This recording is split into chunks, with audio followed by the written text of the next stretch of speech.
Hello बच्चों, हम पढ़ रहे थे परमाणु चैप्टर और उसमें पढ़ने वाले हाइड्रोजन परमाणु की श्रेणियां।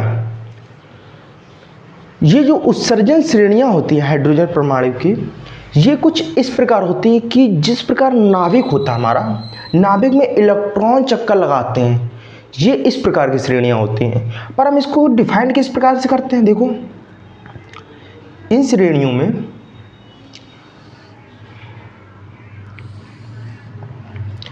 हम डिफाइन कुछ इस प्रकार से करते हैं।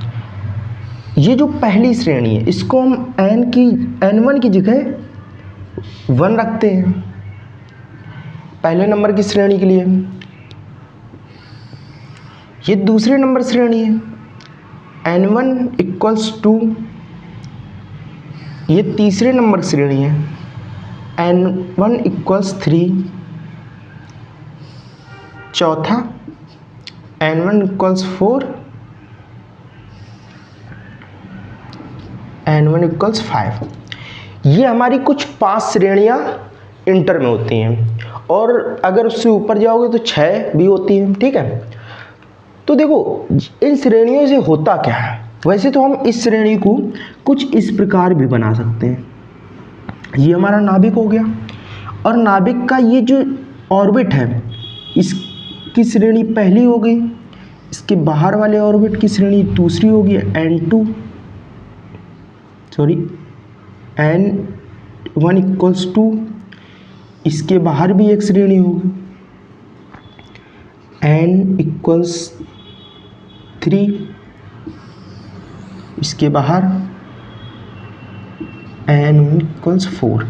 इस प्रकार श्रेणियां होती हैं। ठीक है, अब देखो इन श्रेणियों को पढ़ने से पहले हमें ये समझना पड़ेगा जो ये हमारा हाइड्रोजन परमाणु होता है ये श्रेणियां किस तरह से बनाता है। भाई ये श्रेणियां बनती कैसे हैं वो समझेंगे। देखो ये श्रेणियों बनने का मेन कारण किसी इलेक्ट्रॉन को या किसी हाइड्रोजन परमाणु को एक्स्ट्रा एनर्जी मिलना होता है। यानी एक्स्ट्रा एनर्जी का मतलब यानी कोई हाइड्रोजन परमाणु या कोई भी एटम का इलेक्ट्रॉन हमारा बाहरी कक्षा में चक्कर लगा रहा है। ठीक है, अब बाहरी कक्षा में इलेक्ट्रॉन चक्कर लगा रहा है, इस इलेक्ट्रॉन को हमने एनर्जी दे दी यानी ऊर्जा दे दी। अब जब ऊर्जा हमने दी है तो ऊर्जा देने में ऐसा तो होगा नहीं कि ये बैठा रहेगा, नहीं, ऊर्जा देगा, ऊर्जा को ग्रहण करेगा ये और अपने से उच्च श्रेणी में हायर सोसाइटी में चला जाएगा। अब जब ये हायर सोसाइटी में जाएगा तो भाई ऐसा तो होगा नहीं कि हायर सोसाइटी में हमेशा बना रहे, नहीं, तो हायर सोसाइटी में जाते जाते 10⁻⁸ सेकेंड तक ये हायर सोसाइटी में रहता है। ठीक है, और उसके बाद ये अपने कक्ष में वापस आ जाता और आते आते जो एनर्जी उसको मिली थी वो इन श्रेणियों में लूज कर देता है यानी खर्च कर देता है। अब ऐसे कह सकते हो, आप कहीं घूमने गए, पैसा लेके गए, आप पैसा लेके गए, वहाँ गए, ऐसा तो होगा नहीं वहीं रह जाओगे, नहीं होगा। ठीक है, वहाँ गए, अब वहाँ से जब आ रहे हो, अब जाते जाते और आते आते आपने क्या किया, पैसा को ख़त्म कर दिया। यहाँ पहुँचे, मान लिया इतना पैसा ले गए कि आप यहाँ पहुँचने के बाद खर्च करोगे। अब यहाँ पहुँचने के बाद खर्च आपने अगर पूरा कर दिया तो क्या होगा, अगर पूरा खर्च कर दिया तो आप वापस नहीं आ पाओगे। अगर वापस आना है तो एनर्जी को यानी पैसे को लूज कर करके आना पड़ेगा। ऐसा इलेक्ट्रॉन के साथ होता है, जब उसको एनर्जी मिलती है भाई वो लोअर सोसाइटी यानी लोअर कक्ष से हायर कक्ष में चला जाता है और जब हायर ऑर्बिटल में जाता है वहाँ सिर्फ और सिर्फ 10⁻⁸ सेकेंड तक रुकता है और वापस अपने कक्ष में आ जाता है। और इससे जो श्रेणियाँ बनती हैं इसे हम क्या कहते हैं, ये कुछ श्रेणियाँ इस तरह की बनती हैं। पहला एरो पहले कक्ष में और दूसरा एरो उसके पहले वाले कक्ष में। ठीक है, ये श्रेणियाँ बन जाती हैं। अब इसको लिखेंगे, कैसे लिखेंगे देखते हैं।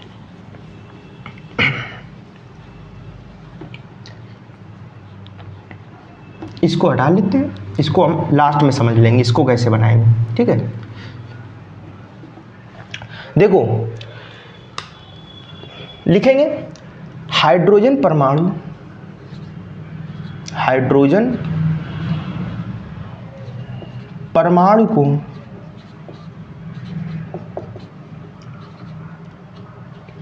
ऊर्जा मिलने पर, या कह सकते हो बाह्य ऊर्जा, बाहर की ऊर्जा मिलने पर, बाह्य ऊर्जा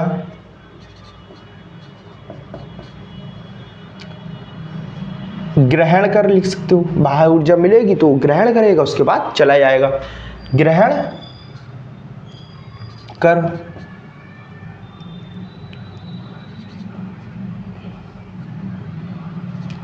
हाइड्रोजन परमाणु निम्न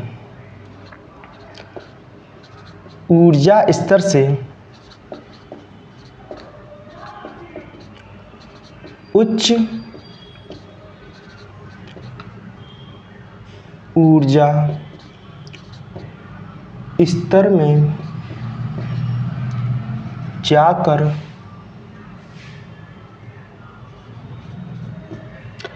10⁻⁸ सेकेंड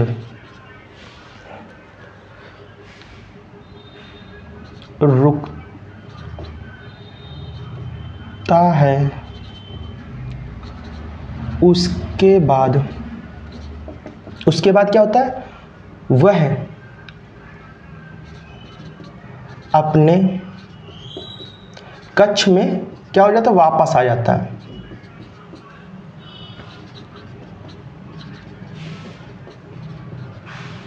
इससे कुछ विद्युत चुंबकीय स्पेक्ट्रम की क्या श्रेणियां प्राप्त होती हैं, इससे विद्युत चुंबकीय स्पेक्ट्रम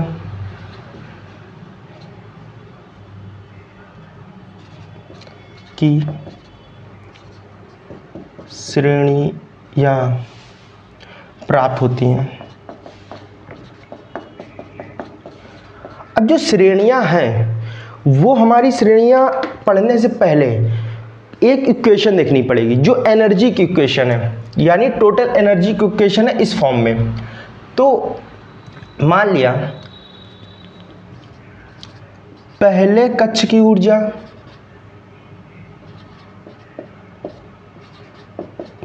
क्या है हमारी, पहले कक्ष की ऊर्जा मान लिया E1 है।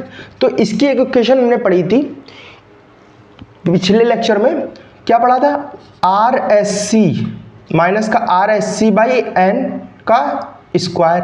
और N कौन सा होता था, अगर E1 की एनर्जी है, पहले कक्ष की ऊर्जा है, तो N1 हो जाता था, ठीक है। दूसरे कक्ष की ऊर्जा, दूसरे कक्ष की ऊर्जा के लिए E2 इधर लेंगे और इधर माइनस ये ले लेंगे। अब टोटल एनर्जी निकालना है तो E टोटल क्या होता है, E total equals delta E होता है। डेल्टा E यानी बड़ी वैल्यू माइनस छोटी वैल्यू, तो E इक्वल्स क्या हो जाएगा, E2 माइनस E1। अब भाई E2 तो ये है, E1 ये है, तो E इक्वल्स क्या हो जाएगा, इससे RSC कॉमन ले सकते हैं, तो RSC हमने कॉमन ले लिया, ठीक है। E2 किसका, E2 माइनस का, माइनस ऑफ 1 बाई ये N2 होगा, N2 का स्क्वायर, और ये माइनस का है तो ये भी माइनस का है, माइनस माइनस प्लस हो जाएगा, N1 का स्क्वायर, ये हो गया। यानी E की जगह हम क्या लिख सकते हैं, E बराबर होता है H न्यू, और न्यू को क्या लिख सकते हैं, C बाई लेमडा। न्यू को क्या लिख सकते हैं, C बाई लेमडा, तो इधर लिख सकते हैं हम टोटल SC बाई लेमडा बराबर RSC। अब ये माइनस का इसको उधर भेज दूँ, इसको इधर ले आओ प्लस का, तो N1 square minus 1/N2 square, ये हो जाएगा। SC से SC कैंसिल, 1 बाई लेमडा क्या आ गया हमारा, 1 बाई लेमडा आ गया R 1 बाई, ये आ गया, देखो इधर लिख लेते, 1 बाई लेमडा क्या आ गया R रेडवर्क कांस्टेंट, और रेडवर्क कांस्टेंट कितना होता है 1.097 इंटू 10 की पावर -7 मीटर इनवर्स, ठीक है, ये होता है 1/n1 का स्क्वायर -1 बाई n2 का स्क्वायर, ये हो जाता है, ये हो जाता है हमारा 1 बाई लेमडा की वैल्यू, ठीक है, 1 बाई लेमडा हो गया। अब ये 1 बाई लेमडा तो आ गया, अब ये श्रेणियां बताने वाले थे, वो भी बता रहे, रुक जाओ। तो जो श्रेणियां होती हैं वो निम्न प्रकार की होती हैं, कैसे, पहली जो श्रेणी होती है उसे हम कहते हैं लाइमन, लाइमन श्रेणी, यानी जो ये श्रेणी है पहली श्रेणी, इसे हम क्या नाम दे देंगे, लाइमन, लाइमन श्रेणी दे देंगे, ठीक है। अब पहली श्रेणी तो लाइमन हो गई, तो लाइमन किस भाग में पाई जाती है, देखो विद्युत चुम्बकीय स्पेक्ट्रम में पाई जाती है, ये तो हमें पता है। ये जो भाग होता है ये हमारा होता है अवरक्त भाग, यहां लिख लेंगे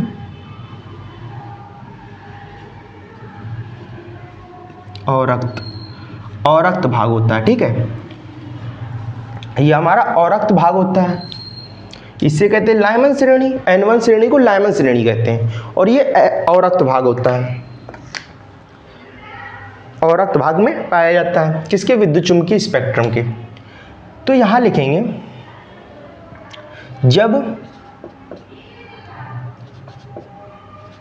हाइड्रोजन परमाणु, जो हाइड्रोजन परमाणु होंगे उच्च ऊर्जा स्तर से,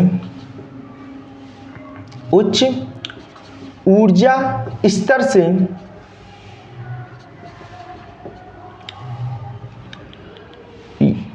लाइमन, लाइमन या कह सकते हो पहले ऊर्जा, उच्च ऊर्जा स्तर से पहले ऊर्जा स्तर में, पहले ऊर्जा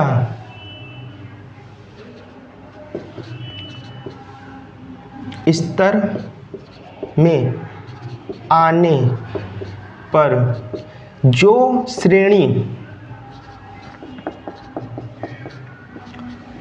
प्राप्त होती हैं उसे क्या कहते हैं, लाइमन श्रेणी, लाइमन श्रेणी कहते हैं। ये तो समझ गए भाई। अब जो ये फार्मूला निकाला था इसका यूज देखो, 1 बाई लैम्डा इक्वल्स क्या हो जाएगा, R 1/n1 square -1/n2 square.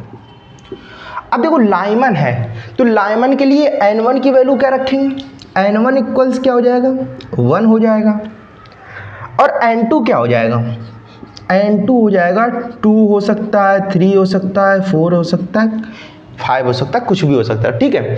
अब बोलेगा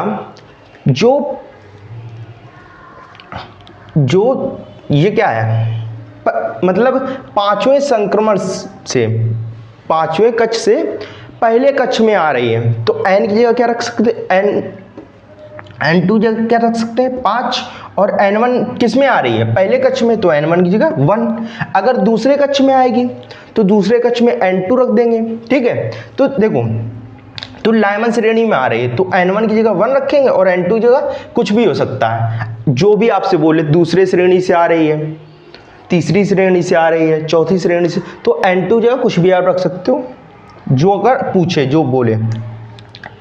अब देखो जो लाइमन श्रेणी है, लाइमन श्रेणी है वो विद्युत चुंबकीय स्पेक्ट्रम, स्पेक्ट्रम के किस भाग में है, अवरक्त भाग में, अवरक्त भाग, अवरक्त भाग में है। यानी जो श्रेणियां होगी, मान लिया ये श्रेणी यहां से एक आ रही है, ठीक है, 6 से एक आ रही है, 6 से, इससे मत बनाओ,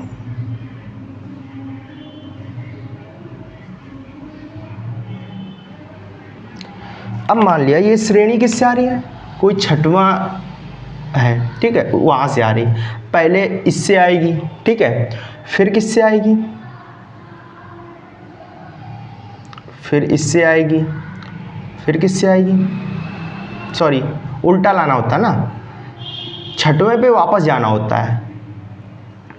देखो कोई श्रेणी अगर आएगी तो उससे जो बनेगी, मैंने अभी बताया था हेडिंग में, यहाँ पे बताया था, जब जो रेस होती हैं, ये जो श्रेणियां होती हैं, जब ये वापस जाती हैं तब ये श्रेणियां बनेंगी। या तो आप ऐसे बना सकते हो, या तो आप कैसे बना सकते हो, इस तरह बना सकते हो। जैसे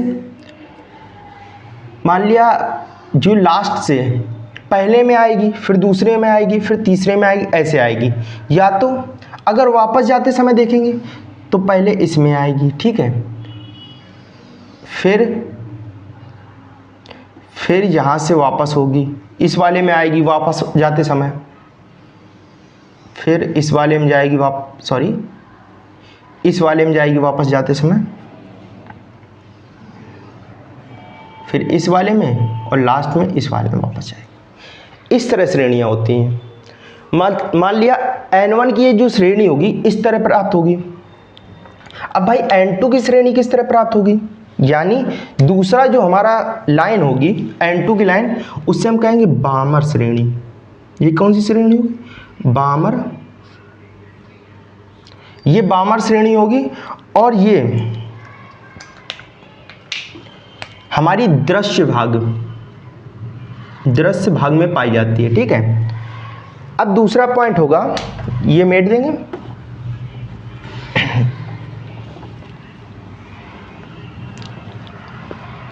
दूसरा पॉइंट होगा हमारा बामर श्रेणी। देखो वैसे सब सेम है, जब हाइड्रोजन परमाणु उच्च ऊर्जा स्तर से, पहले की जगह आप क्या कर लोगे, दूसरे ऊर्जा स्तर में आने पर जो श्रेणी प्राप्त होती है उसे कहते हैं बामर श्रेणी, बामर श्रेणी कहते हैं। यानी अब क्या हो रहा है, अब हमारी पहले में ना आकर किस में आ रही, दूसरे में। तो n1 की जगह क्या आप रख सकते हो, n2, ठीक है, और n2 जगह क्या रख सकते हो, n2 जगह आप रख सकते हो, देखो हमेशा जो अंक लेंगे इसके बाद का लेंगे, 3 रख सकते हो, 4 रख सकते हो, 5 रख सकते हो, एनीथिंग, ठीक है। ये यानी इसकी श्रेणी कुछ इस तरह प्राप्त होगी, पहले दूसरे में आएगी उच्च ऊर्जा स्तर से, फिर इसमें आएगी, फिर इसमें आएगी, फिर इसमें आएगी, ये, ठीक है। ये हमारी बामर श्रेणी हो गई। अब बामर के बाद क्या आती है, ये जो श्रेणी होती है 3 नंबर वाली, इसे कहते हैं पाश्चर श्रेणी। क्या कह सकते हैं, पाश्चर श्रेणी। देखो इससे पहले एक चीज और देखो, ये सेम लिखेंगे क्या, विद्युत चुंबकीय स्पेक्ट्रम।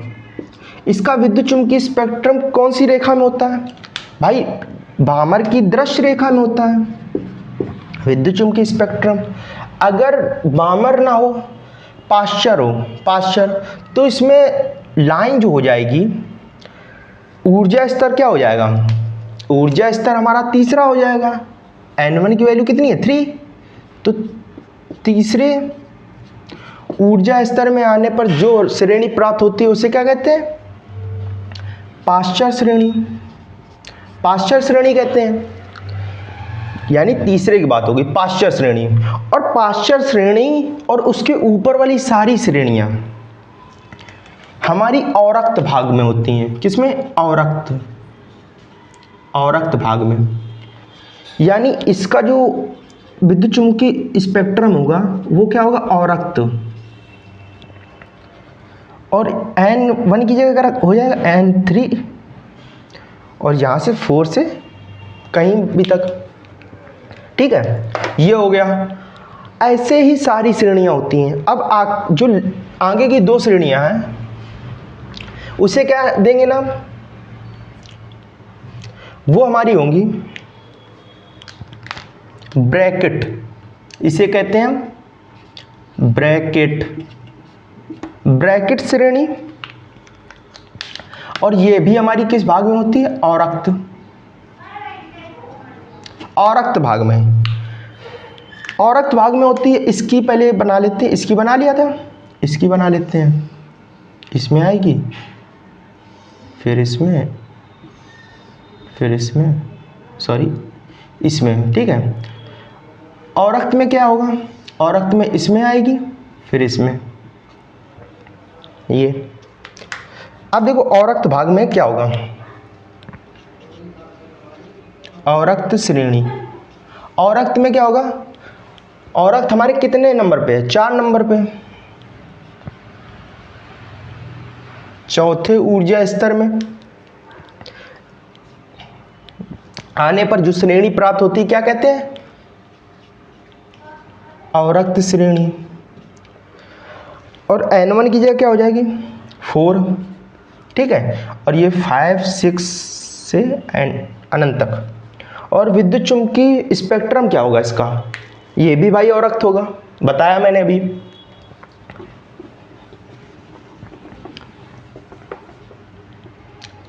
अब लास्ट श्रेणी है हमारी। लास्ट श्रेणी क्या है? लास्ट श्रेणी है हमारी कौन सी श्रेणी? लाइमन बामन पाश्चर ब्रैकेट फुंड श्रेणी। अब देखो फुंड श्रेणी है तो फुंड श्रेणी 5वें में आ रही है, 5वें ऊर्जा स्तर में। जब हाइड्रोजन उच्च ऊर्जा स्तर से किस में आता है? 5वें ऊर्जा स्तर में। तो उसे क्या कहते हैं? उसे कहते हैं फुंड श्रेणी। फुंड श्रेणी कहते हैं। तो N1 क्या हो जाएगा? N1 अगर 5 में आ रहा है तो N2 क्या हो जाएगा? 6 हो सकता है, 7 हो सकता है, कुछ भी हो सकता है। और विद्युत चुम्बकीय स्पेक्ट्रम क्या होगा? ये होगा हमारा फुंड। ये कौन श्रेणी होगी? फुंड श्रेणी। और विद्युत चुम्बकीय स्पेक्ट्रम क्या होगा? अवरक्त। अब देखो यहां तक इंटर में है। अगर इसके ऊपर जाओगे तो इसके ऊपर एक श्रेणी में मैं बताता हूं जिसका नाम होता है 6वीं श्रेणी का हम्प्रे, ठीक है, हम्प्रे। और ये एक सुदूर्ण होता है, सुदूर्ण भाग होता है स्पेक्ट्रम, विद्युत चुम्बकीय स्पेक्ट्रम का, उसमें होती है, ठीक है। तो इतना समझो, इतना। अब देखो बात करते हैं, अगर हम जैसे कि एक इलेक्ट्रॉन अपने ऑर्बिट में चक्कर लगाता, अगर उस फॉर्म में अगर डायग्राम बनाएंगे तो कैसा बनेगा भाई? तो देखो कुछ ऐसा बनता है। यह हमारा क्या होता है? नाभिक, ठीक है। ये होती है हमारी, ये जो नाभिक के ऊपर श्रेणी है इसे कहते हैं N1 श्रेणी। इसे कह देते हैं N2 श्रेणी। इसके ऊपर जाओ, इसे कहते हैं N3 श्रेणी। इसे क्या कहेंगे भाई? इसे कहेंगे N4 श्रेणी। और ये हमारी लास्ट होती है N5, N=5, N1 इक्वल्स होता है बेसिकली, ठीक है। अब देखो ये श्रेणी जो हो गई ये हमारी लाइमन की हो गई, ये हो गई बामर, ये हो गई पाश्चर, ये हो गई ब्रैकेट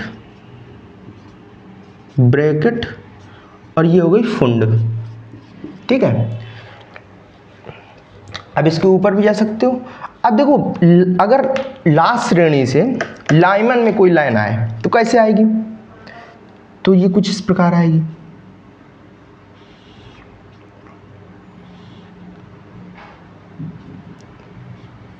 ये ठीक है, लाइमन में आई। अब पाश्चर में आ जाए, बामर में आ जाए, ठीक है, बामर में, तो बामर में किस तरह आएगी, तो ये बामर में होगी,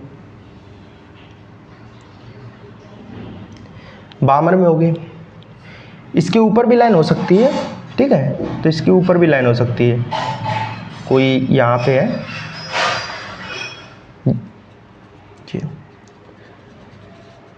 ये ठीक है। तो ये किस में हो गई, बामर में।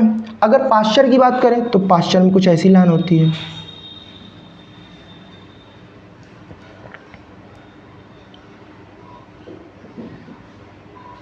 ये अगर पीछे से आएगा तो ये भी पीछे हो जाएंगे, ठीक है। ब्रैकेट में कुछ इस तरह लाइन होती है, अगर इसको पीछे से निकाल लेते, ठीक है, ब्रैकेट में कुछ इस तरह से लाइन होती है। और फुंड में भाई ऐसे लाइन होगी, मतलब ये और बाहर से आएगी लाइनें, और बाहर से ये इस तरह और बाहर से लाइनें आएंगी। मतलब जितना n2 की वैल्यू जितनी होगी वहां से लाइनें आएंगी। n2 की वैल्यू मान लिया 5 दे दी तो यहां से सारी लाइनें आएंगी, ठीक है। और कहां तक आएंगी, जहां n1 की जितनी वैल्यू होगी वहां तक। तो ये हमारा क्या होता है, हाइड्रोजन परमाणु की संक्रमण रेखाएं। तो ये खत्म हो चुका है। अब मिलेंगे नेक्स्ट पार्ट में नेक्स्ट वीडियो के साथ, तब तक के लिए बाय बाय।